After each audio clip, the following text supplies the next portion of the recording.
Nah, lihat sini, sudah? Saya mulai ya. Nah, ini saya harus selesaikan ini. Kita sepakat dulu sampai jam berapa kita? 11. Oh enggak, kalau Anda mau sampai jam 11 silakan saja. Saya setengah 10 selesai lah. Karena ini pembuka ya, pembuka. Ke depan kita akan lebih kompleks karena saya pengen ini dicoba sampai sepekan.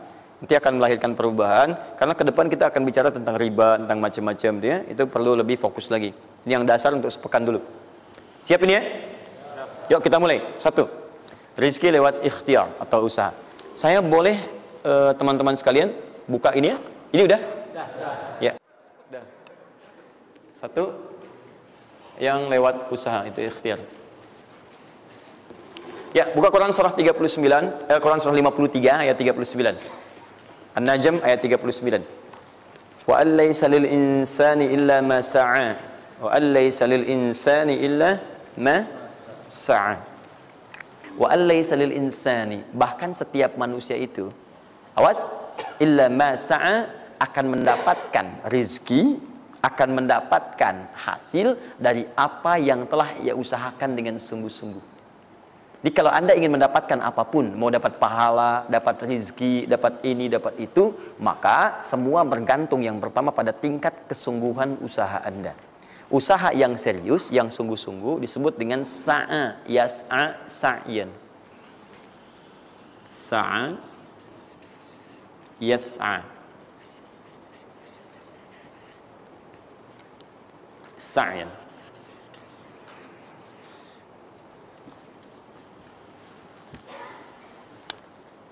Ini sa'a, yas'a, sa'yan tidak disebutkan dalam bahasa Arab kecuali menunjuk satu usaha yang sangat serius, sungguh-sungguh.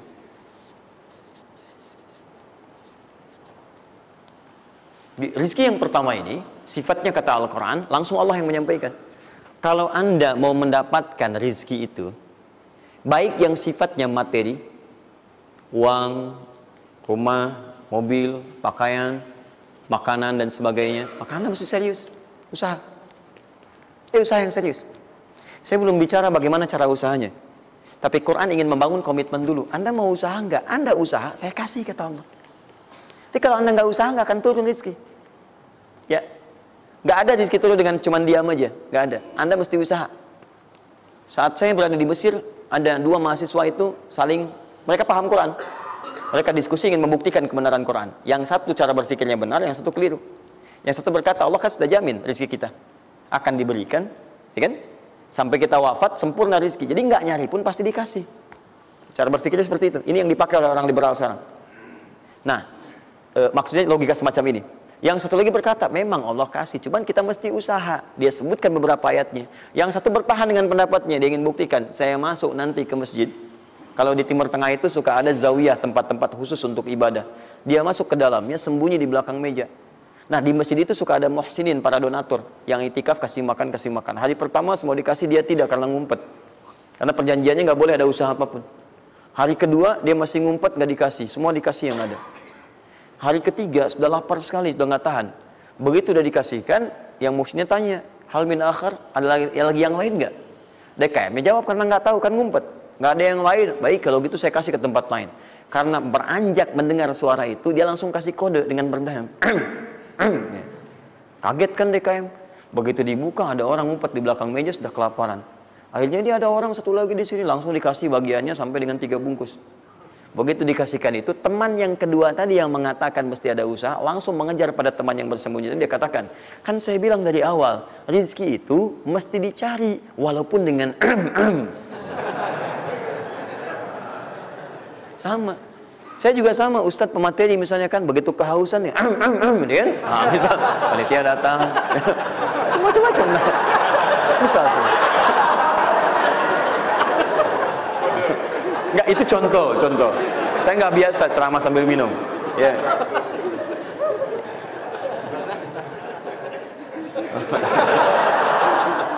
Jelas ya? Nah, jadi prinsip yang pertama, kita harus punya komitmen yang kuat dengan Allah. Kata Allah, kerja ya kerja. Kata Allah, usaha ya usaha, jangan diam. Di usaha itu sepanjang keluar yang disebut usaha dari dalam tubuh kita, kaki melangkah, tangan bergerak gitu kan, kemudian mulut berbicara, bersuara, atau telunjuk menunjuk aja, ada usaha, rezeki turun. Apa butuh pembuktian lagi? Tuh lihat di beberapa belokan-belokan tuh, cuman orang begini aja, 1.000. 1.000, makasih Pak. 2.000, makasih bos. Ya kan? 5.000, paman. Om. Wah, jelas ya? Paham ya? Nah, ini yang pertama, usaha yang serius. Nah, ini langsung dicontohkan oleh Allah. Bahkan kalau Anda serius, nah perhatikan, ini jejaknya langsung ditemukan dan diabadikan dalam Al-Quran. Ada beberapa tahapan yang mesti kita tahu. 1, 2, 3. Perhatikan cara keseriusan yang digambarkan dalam Al-Quran. Teman-teman, kalau saya sebutkan sa'ah dalam Al-Quran, mungkin agak banyak kita mencarinya, butuh energi. Tapi kalau saya ilustrasikan begini, antum insya Allah akan lebih cepat menemukan. Kalau kita haji atau umrah, kemudian ada ritual setelah tawaf, namanya apa? Sa'i. Apa itu sa'i? Tuh kan, lari-lari kecil. Kalau lari-lari besar, maraton. Kan sudah saya tuliskan di atas. Sa'i itu kan dari sini tulisannya. Ya. Dari mana sa'i itu? Safa ke Marwah. Ya, buka Quran surah kedua ayat 158. Paling kiri di pertengahan. Innas safa wal marwata min sya'airillah. Faman hajjal bait aw i'tamara fala junaha alaihi ay yattawafa bihima. Man tatawwa khairan fa innallaha syakirun alim. Lihat sini. Ibadah ini kenapa dinamakan dengan sa'i? Dan sementara orang sekarang agak kurang tepat menerjemahkan dengan lari-lari kecil. Dalam bahasa Arab lari kecil bukan sa'i. Dalam bahasa Arab lari-lari kecil itu bukan sa'i. Ingat baik-baik kalimat ini. Kenapa dinamakan dengan sa'i? Karena di tempat ini pernah ada satu sosok yang sangat bersungguh-sungguh untuk berusaha. Sangat serius. Untuk mendapatkan rizki dari Allah Subhanahu wa ta'ala. Sosok ini datang, diantarkan oleh suaminya. Kemudian ketika diantarkan, ternyata ini yang paling menarik. Ini yang saya berikan 3 panah ini. Diabadikan kisah ini di Quran surah ke-14 ayat ke-37. Pertama diantarkan. Ya, begitu tiba suami istrinya dengan anak yang baru lahir, tiba-tiba langsung bermohon kepada Allah. Perhatikan, bukankah Allah pemilik rezeki? Masih ingat tadi teori di awal? Pusat rezeki ada di mana? Baik. Nah, ini teman-teman sekalian, kaidah yang pertama, kalau antum ingin berikhtiar berusaha, maka hal yang pertama dilakukan adalah mendekat dulu kepada pemiliknya. Mohon minta kemudahan, minta petunjuk, minta kenyamanan, minta keberkahan. Itulah sebabnya sebelum kita berangkat, kita sholat dulu. Sholat subuh, sholat fajar, menghadap, usahakan. Makanya Nabi setelah selesai sholat, selalu minta kepada Allah diberikan petunjuk mendapatkan rezeki. Ya, yang di Ibnu Majah nomor hadis 925 itu, Allahumma inni as'aluka ilman nafi'a wa rizqan thayyiba wa amalan mutaqabbala. Minta. Kalau dalam bahasa kita, ya Allah berikan saya hal yang bermanfaat, ilmu bermanfaat dan rezeki terbaik di hari ini. Minta. Minta. Nah, begitu sampai beliau bermohon pada Allah, Rabbana inni askantu min dzurriyyati biwadin ghairi dzi zar'in inda baitikal muhram. Perhatikan ya. Ya Allah, saya bermohon kepadamu, Engkau yang merawat kami, memerhatikan kami, memberikan rezeki kepada kami. Sifat rububiyah yang disebutkan namanya Rabb. Begitu meminta kepada Allah, ya Allah sekarang saya diperintahkan olehmu sebagai tawadu. Nabi Ibrahim mengatakan, saya menempatkan sebagian keturunan saya, istri saya, anak saya di satu tempat yang sangat gersang. Enak bayang nggak? Tempatnya gersang, gunung-gunungnya itu batu-batunya itu rapat luar biasa, kerasnya luar biasa, dan nggak ditemukan sumber air di situ. Artinya ini kondisi yang paling dalam lah, ya. Kondisi yang paling sulit didapatkan. Jadi selevel tumbuhan pun nggak ada. Jadi saya mau katakan begini, lihat ya. Anda pergi ke satu tempat, Anda berusaha tuh masih ada. Google-nya ada, bangunannya ada, kendaraan ada, modal ada. Tinggal kelihatan semuanya jadi aktiva semua tuh. Tinggal kita olah aja. Ada orang yang pernah mendatangi tempat yang semuanya nggak ada bahan-bahannya. Bayang ya? Kosong. Tuh, saya pernah satu kali waktu ada krisis itu, beberapa ke belakang, itu semua showroom macam-macam itu pada jatuh. Dan saya diundang ke Hyundai untuk ngasih motivasi, ngasih training. Pertama kali saya dibawa itu, teman-teman sekalian, saya dibawa ke showroom mereka, selapangan tuh, isinya mobil semua. Mobil, apa perkataan pertamanya? Kata manajernya, Ustaz, itu biasanya kami kosong nih. Sekarang banyak seperti ini katanya. Mohon nanti diberikan gambaran seperti apa kami mesti semangat macamnya. Saya bilang, Pak, Bapak itu luar biasa ya. Tahu nggak Pak, orang yang pertama kali menemukan mobil, jangankan mobil begininya, bahannya aja susah nyarinya. Masuk kemudian ke showroom aja nggak ada, di belakang rumahnya cuma otak-atik jadi bahan macam-macam, jadi yang sederhana. Ya dari situ aja jadi mobil. Bapak sekarang udah ada mobilnya, tinggal dipasarin aja. Nah sekarang banyak orang banyak mengeluh. Nabi Ibrahim dulu cuma bawa istrinya ke tempat yang gersang luar biasa, nggak ada potensi apa-apa, materinya kosong, itu gersang, tumbuhan nggak tumbuh. Apa yang terjadi begitu sampai di situ? Satu kalimat ketika meninggalkan Ibrahim istrinya Sayyidah Hajar dengan anaknya Ismail alaihissalam, maka pertanyaan pertama dalam satu riwayat, ahadza min amrillah, apakah semua ini ketetapan Allah? Maka dijawab bala. Perhatikan prinsipnya, selama ini ketetapan Allah, maka Allah tidak akan menyia-nyiakan saya. Dan rizki telah Allah tetapkan kepada kita, maka Allah tidak akan pernah menyia-nyiakan kita. Paham ya? Jadi kalau Anda ditempatkan di kondisi apapun, bahkan mulai belum bekerja, baru lulus kuliah, bahkan mulai baru membuat satu bisnis misalnya, atau macam-macam halnya, ingat, ada yang lebih buruk kondisinya daripada Anda, yang semua bahannya bahkan belum didapatkan. Dan dia yakin dengan Allah. Sepanjang Anda punya Allah, maka semua akan mudah bagi Anda. Ini prinsip yang pertama. Jelas ya? Nah, kalau sudah paham sampai sini, belum berhenti karena ada komitmen untuk usaha. Apa usahanya? Maka Ismail menangis satu saat dan Allah tetapkan ASInya nggak keluar dari ibunya. Begitu tidak keluar, nah anak ini kan pasti bergejolak. Tangan bergerak, kaki bergerak, disimpan di bawah. Saat bergerak itu kakinya menghunjam ke tanah, tangan bergerak, nggak keluar apapun. Ibunya ini yang menempuh usaha yang sangat serius untuk mencari. Dia tahu kalau cuma diam nggak akan datang. Maka ibunya menerapkan satu ketentuan pertama yang nanti diabadikan dalam Al-Quran, yaitu teori rizki dengan ikhtiar, mencari cara yang serius. Nah, cuma apa yang akan kita keluarkan saat ini terlepas dari usaha apapun yang Anda kerjakan saat ini. Tapi teori dasarnya adalah ketika Anda menempuh usaha yang serius ini, ada beberapa tahapan yang mesti Anda lalui. Persoalannya, waktu saya sudah habis 9:30.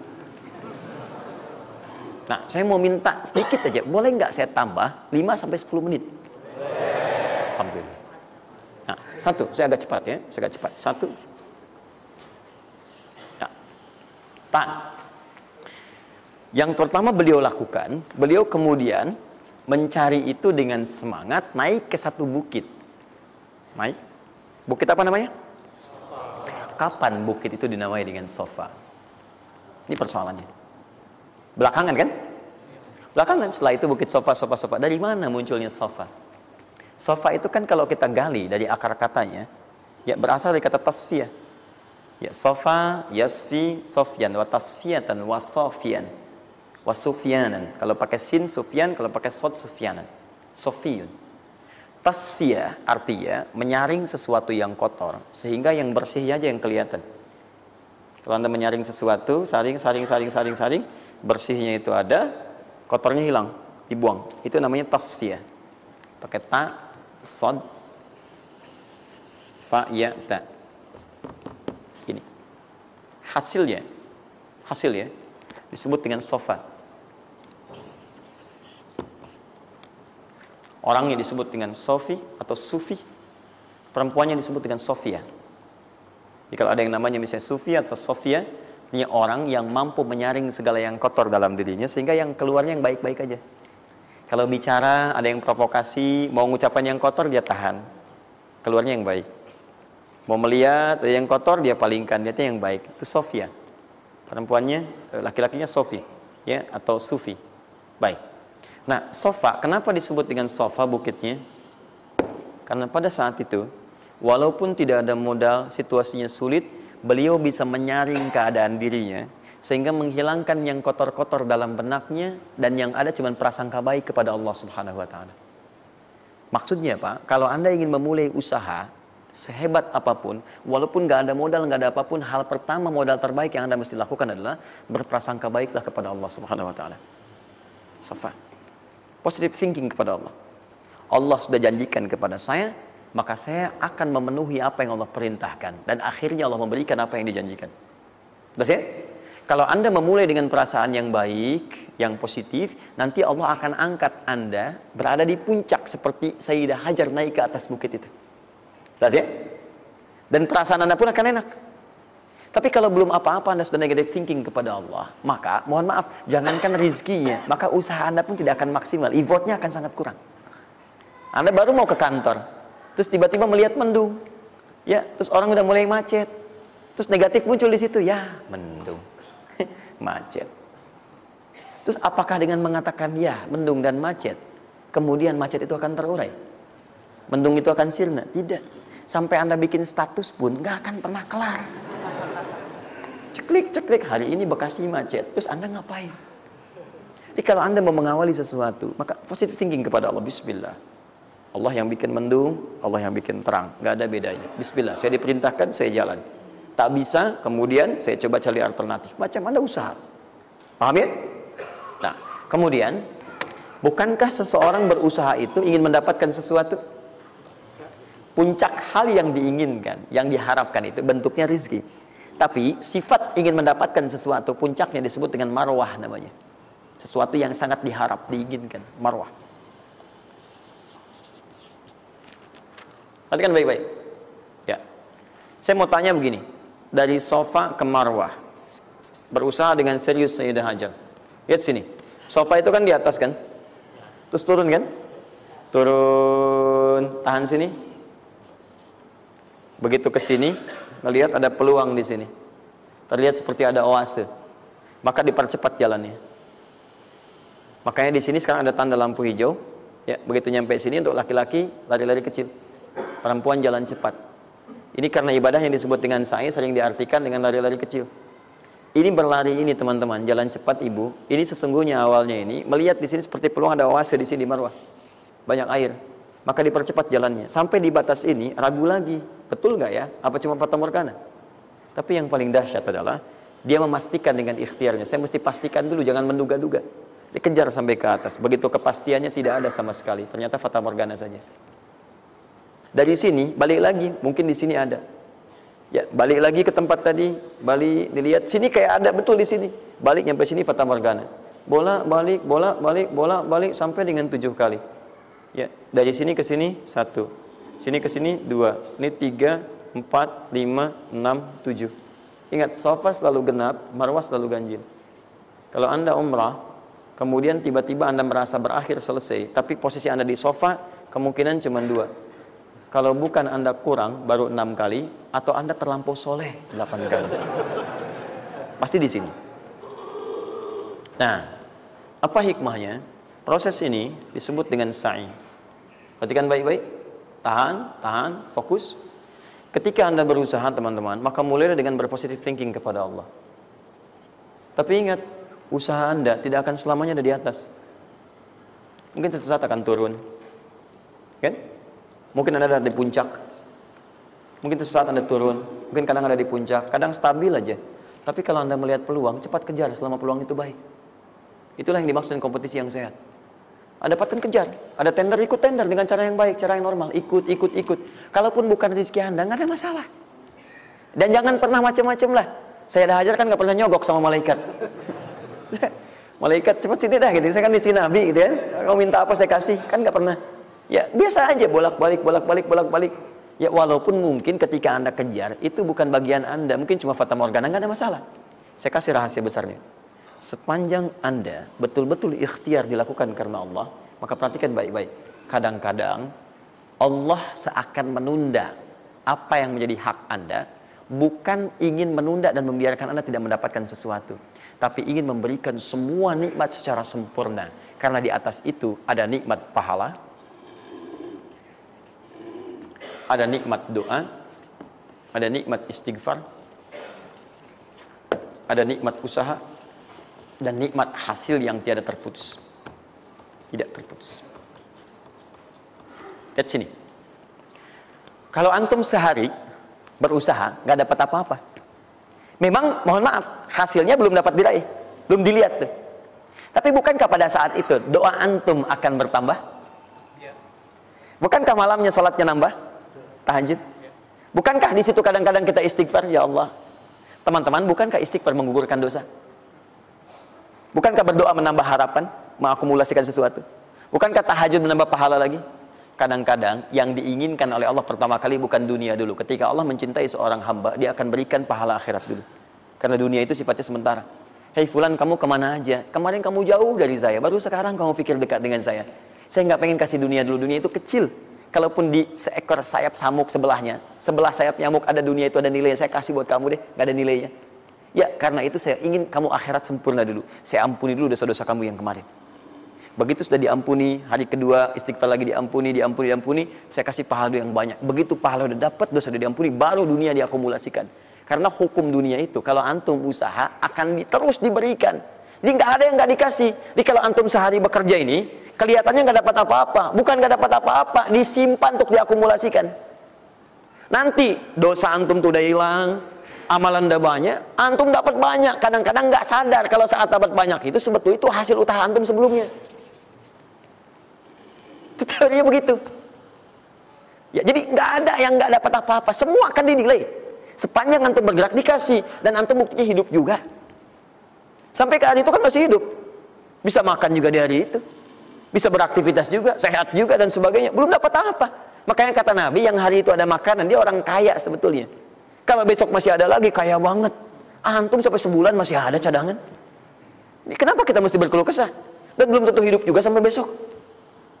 Yang tuh mau ngumpulin apa? Nah, maka prinsip yang terbaik adalah ketika antum berikhtiar, ikhtiar usaha yang maksimal. Tapi jangan khawatir kalau antum kerja sehari nggak dapat, 2 hari belum ada usaha. Jangan khawatir teman-teman sekalian. Rumus yang mengatakan semua ketika badan bergerak, maka rezeki dituliskan untuk keluar. Tapi kadang-kadang ada yang Allah inginkan lebih besar dari apa yang Anda harapkan. Apa yang Allah harapkan, ikutkan ke situ, maka Anda akan mendapatkan akumulasi bagiannya. Itu yang dilakukan oleh Sayyidah Hajar. Begitu beliau kemudian naik ke Marwah, nggak dapat. Naik ke Safa, nggak dapat. Apa pernah tertuliskan dalam riwayat sedikit aja Sayyidah Hajar mengeluh? Tunjukkan kepada saya kitab mana yang pernah menunjukkan riwayat ketika bolak-balik itu, kemudian Sayyidah Hajar berkata, ya Allah, saya kan istri Nabi, saya kesini memenuhi perintahmu, ya Allah, ini udah capek, kenapa belum turun juga? Pernah nggak? Kedua, ketiga, keempat, kelima, sampai ke yang ketujuh. Begitu sampai di Marwah, baru kemudian diakumulasikanlah itu. Apa yang terjadi? Ibunya yang usaha bolak-balik. Akhirnya keluar dari mana? Anaknya, kakinya kemudian menghentak lagi. Tiba-tiba keluar air dari situ. Pertanyaan saya, ibu yang lebih tahu di belakang. Kan kalau anak itu sedang haus, pasti tangan kakinya bergerak kan? Kenapa saat pertama disimpan bergerak, airnya keluar? Sudah 7 kali bolak-balik, baru air keluar. Silakan lihat riwayatnya. Pada hentakan itu, ketika 7 kali ibunya bolak-balik, malaikat mengepakkan sayapnya. Itu yang menghantam air dan keluar air. Malaikat yang ditugaskan Allah memberikan rezeki namanya Mikail. Itu ada di Quran surah kedua ayat ke-98. Ya, man kana aduwwan lillahi wa malaikati wa rusuli wa jibril wa mikail. Mikail. Di antara tugas Mikail oleh Allah ditugaskan untuk memberikan rezeki. Yang paling menarik, perhatikan baik-baik. Begitu airnya keluar, ibunya sedang di Marwah, sedang berdoa nih. Makanya kalau sa'i di sofa ngadep ke kiblat berdoa dulu, ke Marwah ngadep ke kiblat berdoa dulu. Begitu sedang berdoa nyampe ke Marwah yang ke-7, anaknya lebih kencang menangisnya. Ibunya mendengar suara nggak biasa, dikejar ke sini. Begitu kejar ada air. Apa kata ibunya? Lihat kalimatnya. Zam, zam, zam, zam. Ibunya tidak mengatakan ijma, tapi zam, zam, zam, zam. Zam itu artinya kumpul jangan berhenti, kumpul jangan berhenti, kumpul jangan berhenti. Sampai sekarang air itu tidak pernah berhenti. Perhatikan bagaimana akumulasi pekerjaan seorang ibu yang sangat serius menghasilkan rezeki bukan hanya untuk dirinya, untuk anaknya, cucunya, cicitnya, dan berganti generasi sampai kita sekarang. Kita aja ke zaman Nabi Muhammad, itu teman-teman sudah lewat 15 abad. Nabi Muhammad ke Nabi Ismail 29 generasi. Satu generasi bisa ribuan tahun. Nabi Muhammad ke Nabi Musa aja 2000 tahun, ke Nabi Isa 600 tahun. Sekarang ke Nabi Ismail 29 generasi. Muhammad bin Abdullah bin Abdul Muttalib bin Hashim bin Abdul Manaf bin Qusay bin Murrah bin Kilab bin Ka'ab bin Ghalib bin Fihir bin Malik bin Nadar bin Kinana bin Khuzaimah bin Mudrikah bin Ilyas alaihissalam bin Nizar bin Mudar bin Ma'ad bin Addan bin Adi bin Adri, ya, bin Muqawwam bin Nahur bin Tari bin Ya'rub bin Yasib bin Nabit bin Ismail alaihissalam. 29 generasi. Yang bisa mengulang 29 ini saya bebaskan paspornya untuk menghafal Quran di pekan depan. Silakan. Boleh, silakan. Tapi kalau salah satu tambah 1 ayat. Jelas? Terakumulasi, maka boleh jadi kita berusaha bekerja, sehari belum dapat, 2 hari dagang belum dapat, tenang. Begitu antum 3 hari, tiba-tiba dagangan diborong habis. Itu sebetulnya usaha antum yang sebelumnya. Tapi antum dapat bonus ampunan dosa, pahala, macam-macam. Maka jangan mengeluh. Dan jangan pernah antum sekali-kali, awas ya, awas, mengeluarkan kata-kata yang seakan-akan Allah menghentikan rezeki antum. Maka disitulah kesulitan paling sulit akan antum awali. Ya Allah, apa engkau nggak sayang dengan saya? Saya perlu usaha apa lagi? Kenapa belum diberikan juga? Dan sebagainya. itu kadang-kadang membuat seseorang kalau sudah kehilangan arah seperti itu sampai meninggalkan agamanya, itu yang paling fatal. Paham ya?